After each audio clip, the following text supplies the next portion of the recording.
Yeah, I've been hurt by somebody, maybe accidentally, right? That happens. Or very intentionally, somebody hurts us. How does that make you feel? Huh? Yeah, I feel great. Thanks for that pain. That was awesome. I'm going to feel so much. I'm going to have a much better day today. Thank you very much. No, man, makes us feel horrible. So what's the question then is, so what do you do? Huh? What do we do when people really hurt us, when they make us feel bad? Here's what we teach our kids. I'm thinking of kids are getting back into school, and I'm thinking like Kim's job as vice principal of an elementary school. It's like 90% discipline, 10% other things. And, we tell it to our kids when somebody does something to you, we tell them to do what? We say, don't get even, right? Don't get even. We try to tell, you smack them back. We tell them, don't get even. Like it's about, like we feel like we just got to get even. We want to, sometimes somebody really does something to us, we want to make them pay. Like, you've really hurt me deeply, and so how dare you? And you don't get to do that to me ever again. I remember talking to a pastor years ago, and he had kids, younger kids at the time. They're older and grown now. But he was like, man, if somebody ever hurt my kids, if they ever, somebody ever abused my kids, I think I would just kill that guy. Whew. But that's like this dad, this dad and this pastor, speaking of I would really want to retaliate if somebody hurt my kids that badly. And, in some ways I'm like, I get it. I don't know if I blame you much. But the problem with revenge is, revenge has a way of escalating. You ever notice that? The tit for tat thing that gets started, perhaps it's something super small, it has a way of growing. Getting a little worse and a little worse, because the next retaliation is just a little worse than the first one. And then the next one is a little bit worse than that one. And pretty soon we just escalate this thing. And it all blows up out of control. Like, for example, when my daughters are young, they don't do this anymore as adults. But when they were young, somebody would the youngest one would walk into the older one's room. And ladies, most of you would know, if you had younger sisters, that's a serious space violation, right? The little sister does not come into big sister's room and take anything, especially. Woo! And so then what happens is just stop that. And she goes, well, no, I get to do that. And then somebody gets called something, and then somebody says something else. That's even worse. And then pretty soon it comes to pushing, and it comes to shoving out of the room. And then and then all of a sudden, what do the parents hear? Somebody's squawking because they're in serious tears. Now, that could be serious or not, but somebody's crying. And so the parent comes, and who's in trouble?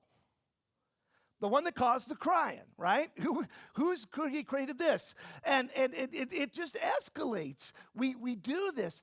So knowing that we have a propensity for that, way back in the Old Testament, when God trying to set up his rules of life and social structure to get along together, God told Israel these words way back in the Old Testament. Exodus 21 is a part of the law. Let me read you a couple of verses here. Now suppose two men are fighting. In the process, they accidentally strike a pregnant woman.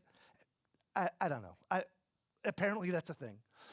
They accidentally strike a pregnant woman, so she gives birth prematurely. If no further injury results, the man who struck the woman must pay the amount of compensation the woman's husband demands and the judge approves.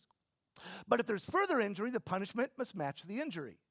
A life for a life, an eye for an eye, a tooth for a tooth, a hand for a hand, a foot for a foot, a burn for a burn, a wound for a wound, a bruise for a bruise. Many times we've heard this right as just abbreviated an eye for an eye. It's like when we abbreviate this law into the revenge law. But really it's not about seeking revenge, it's about limiting revenge. That's why that's there. You have a right to justice, but not beyond the hurt that was inflicted. So it's you just can't, we're not going to escalate. Justice is going to be compensation for that thing. Now, we may have a disagreement about it, but that's what that's to do. So it's actually a positive. It's trying to be a positive. And knowing how we are wired as people to want to, when we get into a conflict like that, when somebody hurts us and somebody cuts us off in the middle of the road, right? And horns start honking and fingers start flying and, fists start waving. How far do we take this? How far do we go with, how upset and angry we are to the other person? So God puts in these limiting factors. He's like, a proportional response is all that's called for. Without any limits, retaliation leads to tribal war, blood feuds, severed relationships, brewing hatred, a lot of pain, and a lot of confusion. And God's like, we don't go there as people. But the problem then still with this. So while that's helpful, it only goes so far. I mean, we could say, okay, well, but that makes sense. The eye for an eye kind of deal, that kind of makes sense to a point. But the problem with that, when I get hurt and I kind of lash out, right, because I've gotten hurt and I kind of do so, okay, but it's proportional. All right, that's fine. I feel good about it. The problem is that still doesn't, there's still a problem there. And I get to extract revenge. I just have to limit it. But revenge is still an issue. Because in revenge, there's no mercy, right? Mercy says, just to remind you of the definition, mercy says, I will withhold the punishment that you deserve. And one of God's greatest values is mercy. For all it's sin, it comes short of the glory of God. For the wages of sin is death. But God says, I'm going to step in and have mercy and be that substitute so that you can live. You don't have to have death. That's mercy. And then there's no grace. And grace says, I'm going to give you something good, a positive, a benefit that you didn't earn or deserve.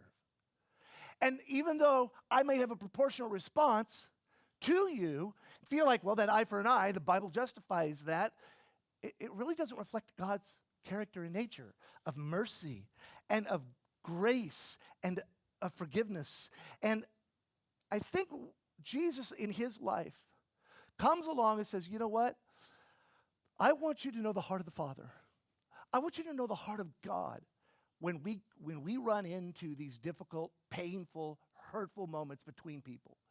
He says, I want to teach you what God is asking us to be as people who follow him.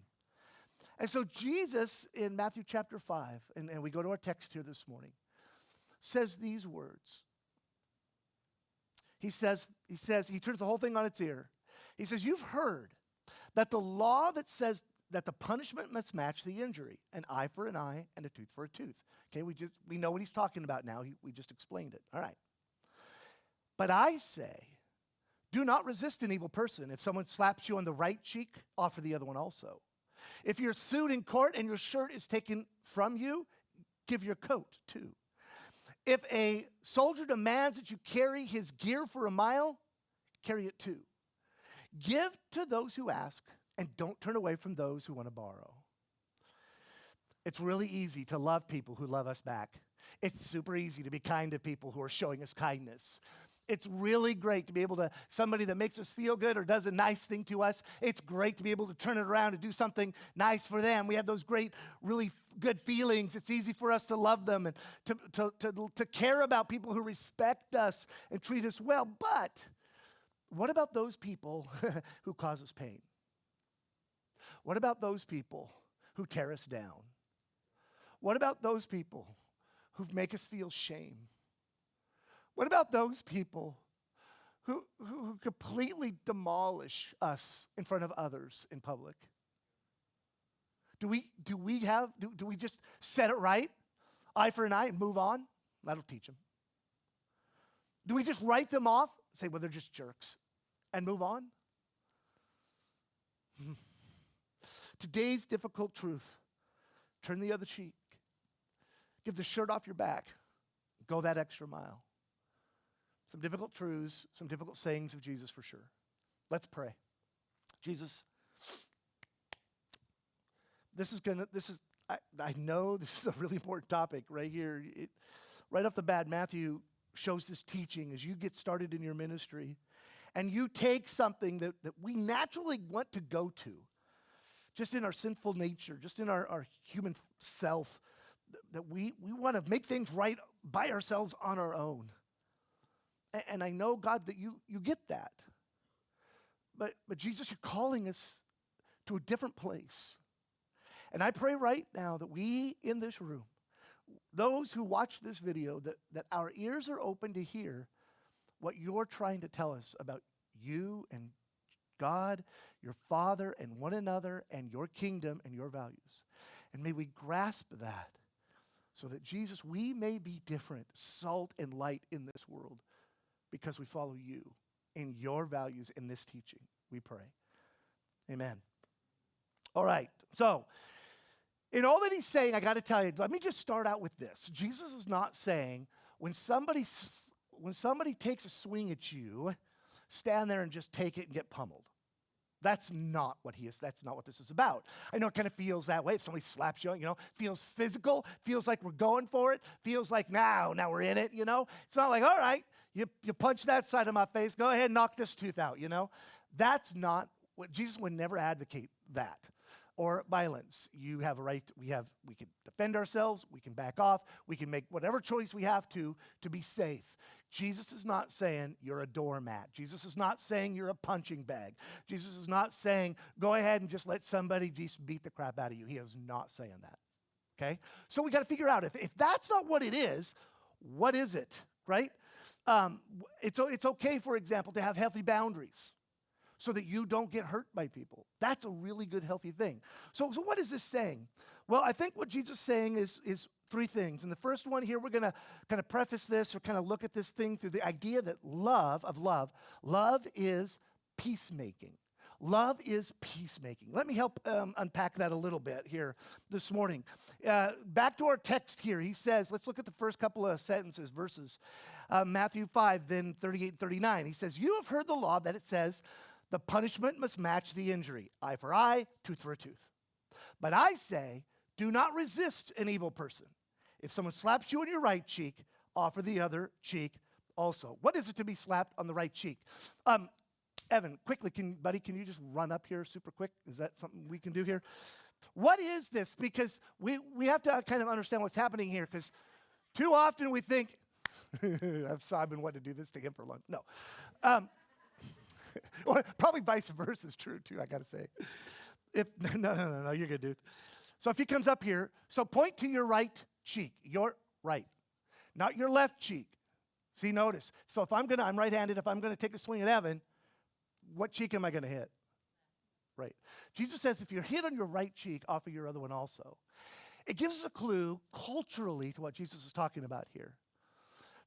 One of the greatest insults in Jesus' day, whether it's is this. Chunk. A backhand to the right cheek. If you're right-handed, right, you get the idea. That is an insult. It's like, chunk. It's not about physical violence. It's about humiliation. I have a lot of power, I got power over you, and I'm going to do that. Now, what are you going to do when you're humiliated and insulted in a group like that? Or even just with me? And that becomes the question, right? Thank you. That helps, right? It helps having the visual. That's the deal. Thank you, Evan. To be slapped on the right cheek meant someone was hitting you at the backside of the right hand. And it's or if they use their left hand, if they're left-handed, the left hand is always associated with weakness and impurity. It was just the way they saw it back then. Left-handed people, sorry, but that's the way they viewed it. In their culture, it was always a slap in the face as an insult. That's where that saying comes from. It's a slap in the face. Maybe a modern day way of saying it is, and I would not even begin to try to do this with Evan, I spit in his face. That kind of insult, right? You're just not worth anything. I spit at you. I was looking up some ways that we might insult somebody without diving into dicey language, because a lot of insults may go with dicey, you know what I'm saying? So I'll let you figure that out on your own. Here's a couple. You should use a glue stick instead of chapstick. Right? We're talking insults here. You're a human version of a headache. Life is full of disappointments, and I just put you at the top of my list. You remind me of a penny. Two-sided and really not worth much. I treasure the time that I don't have to spend with you. insults. Those, even listening to those, it's kind of funny, but they kind of hurt, right? It's like, yeah, right? We all kind of cringe at these insults. In Jesus' day, a Roman soldier had the right to strike a Jew on the cheek. Insult, you dog. We're Roman. Perhaps it's the action of a Pharisee towards one of Jesus' followers. Psh, some Jew you are. Almost always it's the powerful person. Maybe it's a master to a slave or a parent to a child. Today we hurt people constantly like this.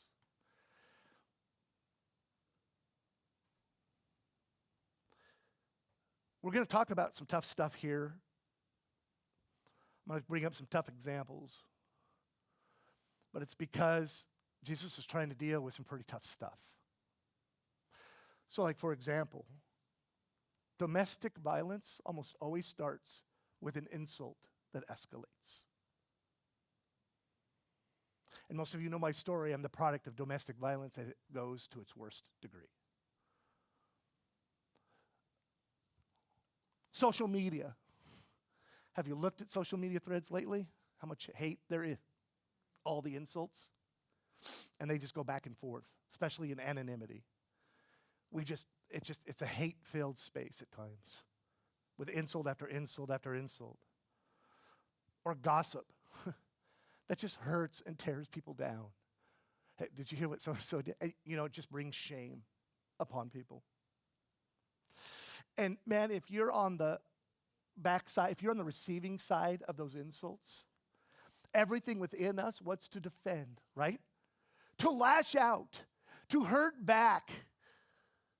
But Jesus is saying something different, and he's asking us not to retaliate. He says, you have heard it said that we would do an eye for an eye and a tooth for a tooth.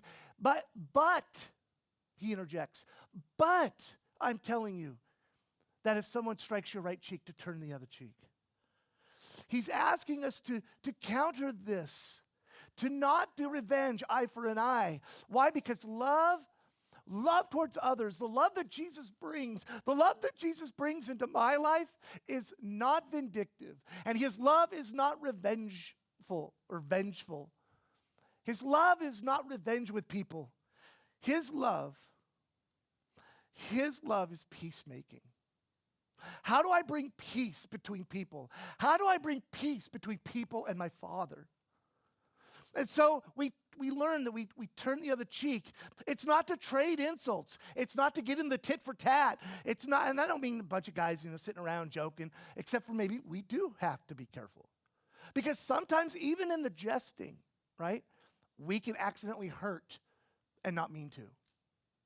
And so we don't want to stoop to their level. He says, turn the other cheek. And when you turn the other cheek, you literally make it. So if Evan was still standing here and he turns the other cheek and he turns his head, so he was standing here. If he turns his head to this way to turn the other cheek, guess what? It's hard for me to do again. Backhand slap him because his cheek is turned. The idea, Jesus is saying, is that there is a way of love that makes it really hard for that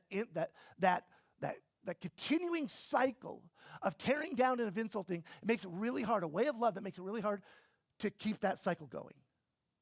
Because when you turn the cheek, I can't smack it again. Because all you expose is that side, the left side of your face. Are you following? And so Jesus is getting at this concept. He's now, man, if you're going to strike me again, you're going to have to commit to violence. You don't just get to sit there and insult and humiliate me. I'm going to sit here being what Evan's role. I'm going to go like this.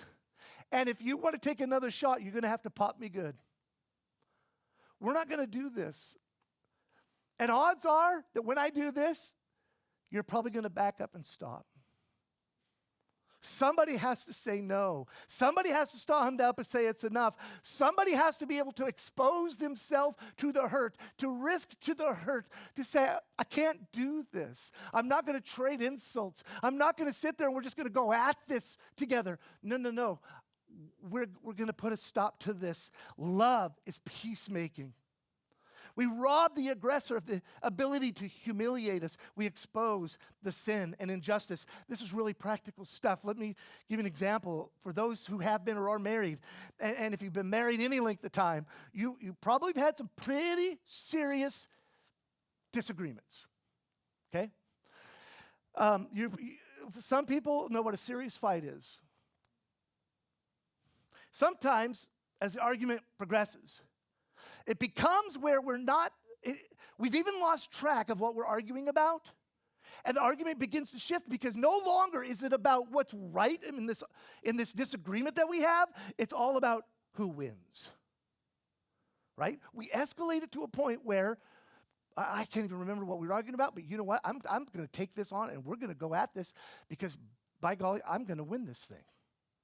And I'm going to confess that one of those things that Jesus has been growing and maturing in my life so that my dear wife will never have to put up with is me ever wanting to win something with her. Because I, in my youth, was very much like that. I would not use my fist, but I would use my words. And I'll guarantee you that in my youth, I would win any argument, even if I had to bring you to utter tears to do it. And I don't want to be that guy, that young, impetuous guy that hurts people. Jesus is changing me. And I've been through a lot to do that so that I would learn these, like Dustin talked about, these life lessons that come at us to teach us to be peacemakers. Someone has to stop caring about winning the fight and focus on saving the relationship. Someone has to absorb the blow and be strong. Because only the strong can roll with the punches. It's the weak who retaliate because they can't take it. So which shows more strength? Making the witty, cutting remark come back, or standing there and saying, no. And I want to do everything to repair if we can. So let's be someone who's willing to take the blow. Someone who refuses to retaliate. Jesus is saying someone who who serves rather than slaps. A couple of days ago, the Olympics opened. And there's always a big fanfare and a big ceremony. Maybe you can see where I'm going here, but there was a part of the ceremony that with all my Christian friends all over social media, it has blown up. You know what I'm talking about? Reeling from the opening ceremonies that portrayed the largest ideological trans worship act probably in world history, as it mocked the Last Supper as a transsexual feast of enjoyment and pleasure. It was designed probably both to offend and silence. That's what provocative art is meant to do, especially the church. It's meant to say if you get angry and you get mad and you lash out and you swing back, you're transphobic, you're homophobic, that you're a bigot. It's all over social media. Have you seen it? And I've seen a lot of responses to it. Just a real-time example. I've seen some people lash back and lash out. And I'm like, wow, whew, there it is. Boom, slapping back. Not turning the other cheek. Just let's get into it. You do this, you wrong me and my church, my faith, my belief, I'm just going to level you. Or people just ignore it. Whatever. Just let it go. Some offer ideological and historical explanations. My question is how does Jesus respond to this if he had a Twitter account? See, what would Jesus tweet, right? But he already responded. Did you know that? 2,000 years ago, Jesus already responded to this incident on a cross. A scandalous act of its own right in its day. After his arrest, Jesus gets put on a mock trial. His arrest is humiliating as one of his own followers comes to kiss him on the cheek. Instead of a slap, it's a kiss. He's the guy. Talk about an insult. Peter, of course, takes a sword and cuts off an ear and is like, ready to go. And Jesus is like, no, Peter, that's not the way, man. Peacemaking. Love is peacemaking. He picks up that ear, he heals it again. He's like, how do you come at me with so many? I'm not retaliating. I'll go with you.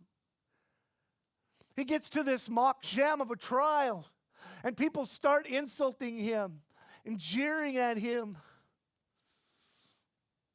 hurled lies against him as accusations. And the Bible records he says nothing.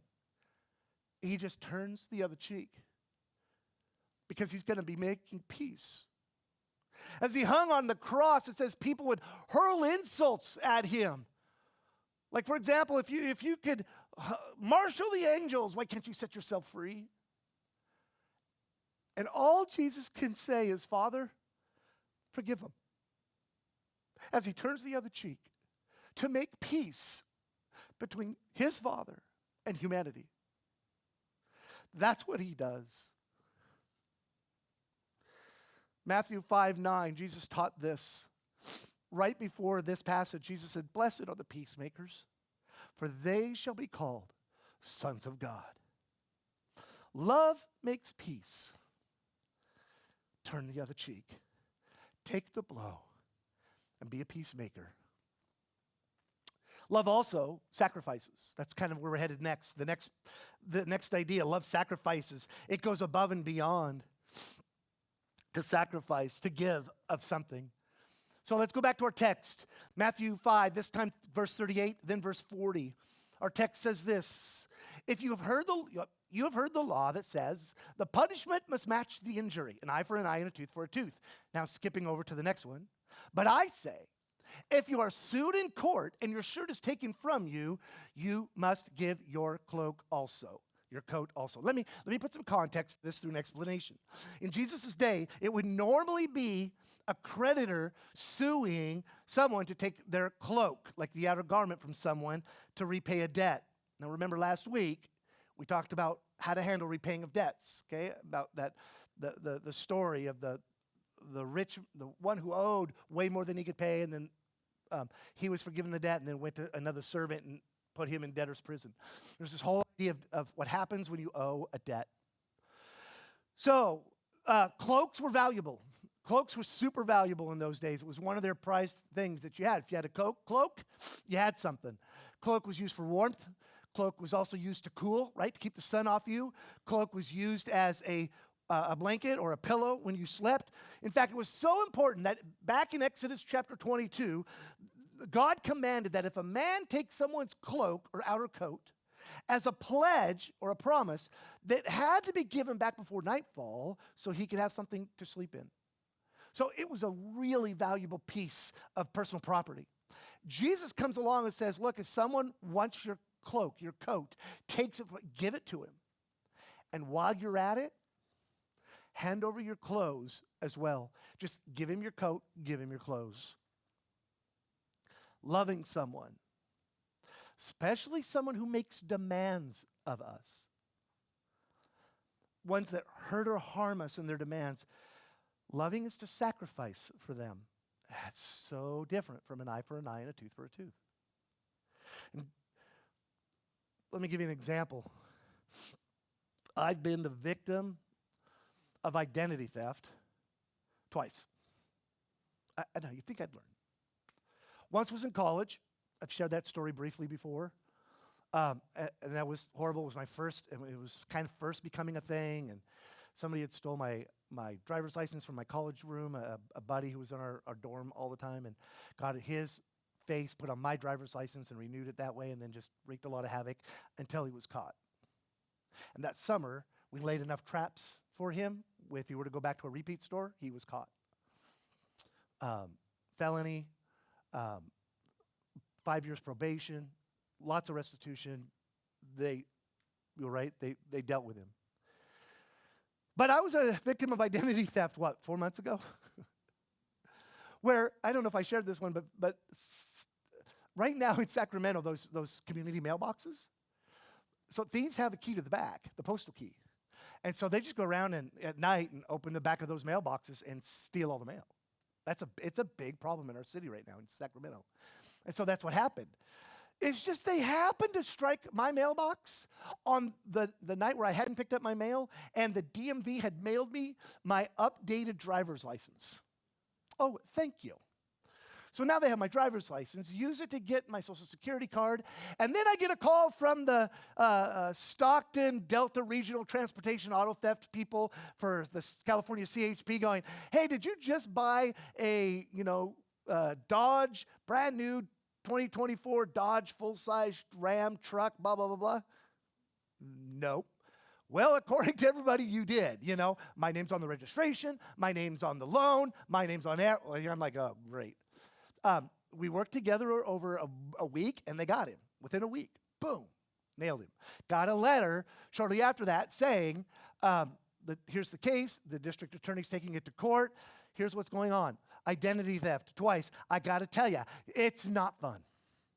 It's a mess. There's a ton to clean up. You got to watch your credit history. You got to make sure that it's not destroying you in other ways. You know, the first one, there were opened up fraudulent bank accounts of post office boxes and credit cards. And fortunately, the second one didn't get that far. But it took months to get rid of the issue with that I owe $50,000 for this truck I don't have or bought, right? And so it's so, you know, and something inside would be like, man, I would want to go to that trial, go to his thing and stand up as the victim and go, throw the book at this guy, man. Make him go away. Whatever the max is that you could do to this guy, do it. Because this is ridiculous. This is the second time I've had to go through identity theft. And I should not have to do this. Nobody should. So, you know, I just go at it. I chose not to go. He's gonna just deal with the system the way it is. I didn't demand a harsh penalty. I didn't demand recompense or revenge. Not that I'm some great guy. It's just I don't want to do that, you know, to him. Neither did I hand him my bank card, though. Right? Oh, okay. You know, take my shirt too. You got my cloak. Here's my debit card. My PIN is da da da da. You know, I'm not doing that either. So, if love sacrifices, when things like that happen to us, what can I hand over? What is it that I have to give? I'm not going to literally give the shirt off my back. What is it I have to give that demands a sacrifice from me? And do you know what it is? Forgiveness. Letting it go. Letting him go. Setting him free. Allowing the Holy Spirit and the work of Jesus in his life to deal with him and not me. Being able to forgive, like we talked about last week, requires a sacrifice. Did you know that? It feels that way, doesn't it? That's why it's so hard sometimes. Because to forgive requires me to give something up. And I may just not be ready to do that yet, to forgive. Because I'm going to hang on to that pain a little bit. I'm going to hang on to the offense. I'm going to hang on that you owe me something still. And to forgive says, it's somehow, at some point, I've got to have a process that starts to let all of that go. And I let it go. And that's a sacrifice. I have that. Jesus taught me how to do that. Taught us how to do that.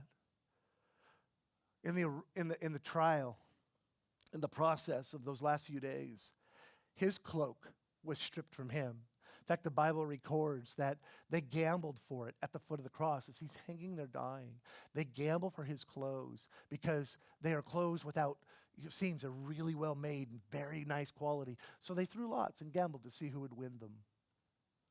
Jesus had his shirt stripped, didn't he? Most of those images of the cross, he's just barely hanging there with barely anything on, right? Just like a loincloth section. All his clothes are gone. He gave them all up. Jesus let them have everything. But his final sacrifice was he let them have his life. Why? Because in his death is my forgiveness. In his death is my life and our life. And so Jesus had to sacrifice and let it go and forgive, like we talked about. Father, forgive them. And usher in the idea that God forgives all of our stuff, like we talked about last week. And then we're able to forgive others, even if it requires a little something from us. That's how I sacrifice. So when somebody demands of me and the pain costs me something, I can forgive. And that's, I think, what Jesus is trying to get at here. Love is a peacemaking. Love is a sacrifice. And then finally, this morning, love risks. Love is risk-taking. Love says the relationship is worth me trying to have a relationship with you over and over again, even if even if I get hurt again. Let me unpack this. So let's go back to our text quickly as we look at this last point. Love is risk-taking. Matthew chapter 5. Let's do this again, starting with verse 38 and then verse 41. 38, you have heard the law, saying that the punishment must match the injury, eye for eye, tooth for tooth. But I say, if a soldier demands that you carry his gear for a mile, carry it too. The requisition of labor was a common practice among occupying armies and was both feared and resented. The soldiers could come along. They have a long march to take. And so the soldier could say, hey, you, come here. Hey, he might even backhand you. Boom, dog, carry my stuff. So he doesn't have to carry all his gear. And you are obligated, have to, much, under threat and penalty, carry his stuff for a mile. Now, at that point, you're off the hook. Then you can find some other victim. Your turn. Let's go. That was the law. That's how it worked. By going a second mile, what that means is after that first mile is done, you turn to the person, in Jesus' day would be the soldier, and go, how would you like it if I just went the second mile with you? I got your stuff. I got you, man. It's okay. Let me walk one more mile with you. Which the soldier is not going to be ready for that. That kindness, that act of grace. No. He's used to people resenting it and having to make the law enforced by his force. He's not ready for that. And by voluntarily then continuing that second mile with him, it takes the power away from the soldier, catch this, and the oppressed person, the one who had to carry the stuff, finds their own personhood, their own agency, and thus puts the soldier in this uncomfortable position. Are you going to say yes or no? I'll carry your stuff another mile. What say you? And if he says yes, he's going to have to be faced with what he just did to you and your kindness. Or he could just say no because he doesn't want to see and deal with it. And then in that case, I would say he doesn't want to feel any kind of shame or embarrassment because he doesn't want you doing it on your own. He'd rather just force people. So there's something that happens here. Let me give you some modern examples. Like sometimes, let's just make it easy here. You start with a menial task. You get told to vacuum a mess. Maybe you're at work and it's not your job. That's a janitor's job, And I've done this before where, I've got some management position, but stuff needs done, and I'm just going to go clean stuff. But sometimes it's like, that's not my job, right? That's just not what I do. Somebody else's job to do all of that, And so then your boss comes along and says, no, I want you to do it. Grumble, gripe, complain, right? Now we're off to trading problems. And so this idea of going the extra mile, that second mile says, you know what? I'm not just going to vacuum this up. I'm going to clean this space. I'm going to go clean the bathroom or empty the garbage or whatever else I see needs done also without having to be asked. Here's another easy one. You were told to put gas in the car and you give it a wash and vacuum too. You're told to wash the dishes and you ask, well, maybe I should just mop the floor. Let's go into a bigger one. Your boss forces you to work late. Do you give in that extra mile, that second mile, where you put in a couple extra hours off the clock? Or how about this one, talking about what happened at the Olympics? Another ripped from the headlines news. A gay couple comes into your bakery, says, bake me a cake for our wedding. And rather than resisting and saying, no, take a hike, I hate you, what if we said, yeah, I'll bake you one? How'd you like me to bake you a second one for free for this? And go the other mile.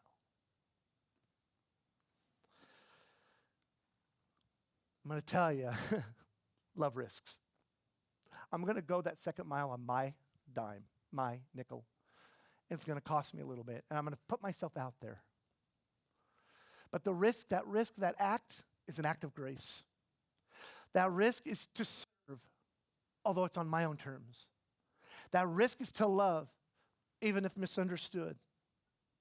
Risk creates opportunity, generosity, conversation, unconditional time. Think about that conversation you get to have with that soldier when you walk that second mile, and he's like, what are you doing this for? And like Jesus would say later, or the Bible teaches us, Paul, be ready to give a response for this faith that you have inside of you. Be ready to say, yeah, you know what I'm doing this for? It's because people matter. I matter as much as you do, but you matter too. And man, if you need a hand, I'll give you a hand. All you have to do is ask. I'm not going to fight you on this. Well, what does that? It's the love of, I follow Jesus. And my way of life is different because I do. And all of a sudden, things become different because I create a relationship that once was very adversarial and now is open to something that's a little more congenial. With Jesus, well, let me preface it with that by saying this. To risk by going the second mile is a way of reconciliation. We talked about peacemaking, then we talked about forgiveness. Do you see the flow here? Peacemaking in a conflict, finding a way of forgiveness, and now a way of reconciliation that says, I'm going to build a different relationship with you by going a second mile with you. So rather than being resentful that that you've done this to me, I'm going to travel with you one more mile. And maybe there we can build a relationship that's different. That, my friends, is reconciliation. We don't have to be best buddies, but we can have a restored something different in our relationship, reconciling. The cross for Jesus was a risk. When he was in the garden, he's praying, God, I don't know that I can do this. If there's any way that you could take the cross away from me, this burden I have to bear, this cup of suffering away, do it. But your will be done. If this is the way it's got to be, it's going to be this way. And he follows through with God's will, takes the risk of the cross, and it pays off because his death reconciles us to God. I now am not just forgiven. I now have a new relationship with God. I now get to be a son of God. I get to be adopted into God's family. You and I get to have a different relationship with God, not just trying to make our lives better and not so sinful and doing all the right things like in the Old Testament so that God might find us acceptable in some way and righteous. But no, I get to be righteous because I am his. And so my life is now reconciled to him. That's what this second mile does. It creates the relationship through the risk that allows us to reconcile with each other. Band, if you would come, please. Loving people to be a peacemaker, loving people to be a forgiver and sacrifice, and loving people to reconcile. I see these really critical themes of Jesus wrapped up in this teaching of his. As we understand what it is to turn the other cheek, to give my shirt and not just my coat, and to go the second mile. In our text this morning, it doesn't just stop there. The very next paragraph in our text shows us that Jesus has really been talking about love this whole time as he shared this. And so we'll kind of open the curtain here and let you see behind the curtain. Why did I frame these three hard sayings and teachings of Jesus with love? Let me tell you why. Let's look at Matthew, the next verse 43. Matthew 5:43 to 48 says this, you have heard the law says your neighbor for your neighbor, but hate your enemy. But I say love your enemies. Love your enemies. So he repeats that. You've heard it say, love your neighbor, hate your enemy. But I say love your enemies. Pray for those who hurt you, persecute you, mock you, shame you. In that way, you'll be acting as a true children of your Father in heaven. For he gives his sunlight to both the evil and the good. And he sends his rain on the just and the unjust alike. If you love only those who love you, what reward is there for that? Even corrupt taxpayers do that much. But if you are kind to only your friends, how do you love different from others? Even pagans do that. But you are to be perfecting or perfect, even as your Father in heaven is perfect. Loving like this helps us to grow to be more like Jesus. Today, I don't want you just to see these illustrations as rules. I want you to see these as principles, really tough principles that Jesus lays out for us to make a difference in the world around us. Romans 12:2 says this, and it kind of really ties in here. He says this in Romans 12:2. Don't copy the behavior and customs of this world. Do what everybody else does. But let God transform you into a new person by changing the way that you think. That's what Jesus has been doing here. Then you will learn to know God's will for you. That is pleasing and, again, that word, perfect. Matthew 5:44, love your enemies. Pray for those who persecute you. Love is peacemaking. Love sacrifices to a point of forgiving. And love goes a second mile to reconcile and build relationship. And oh, that we could be those people. Let me ask you then, just before we stand and sing with the band here as we close. Well, why don't you stand up, please? And I'll ask these questions as you stand this morning as we conclude. So how are we going to love as a peacemaker when insulted? You may be in the middle of a situation, even today, where you've got to take a breath and go, yeah, okay, I got to be a peacemaker here. Not a doormat, but a peacemaker. How are you going to be a peacemaker this morning? How are we going to love like Jesus, giving sacrificially when demands are placed on us? How are we going to love like Jesus? By taking risks that allows us to go the extra mile, to build some relationship or reconcile. Jesus, these are hard questions. This is hard teaching. Goes against everything inside of us that our sin nature wants to do. Eye for an eye, tooth for a tooth. But you call us to be people like Abba Father, full of mercy, full of grace, ready to forgive, ready to make peace, ready to reconcile. So call us, Jesus, relationally to those places, especially with those that we might call enemies. May your love flow through us to help us do that. Amen. Amen. Would you stay standing, please, as we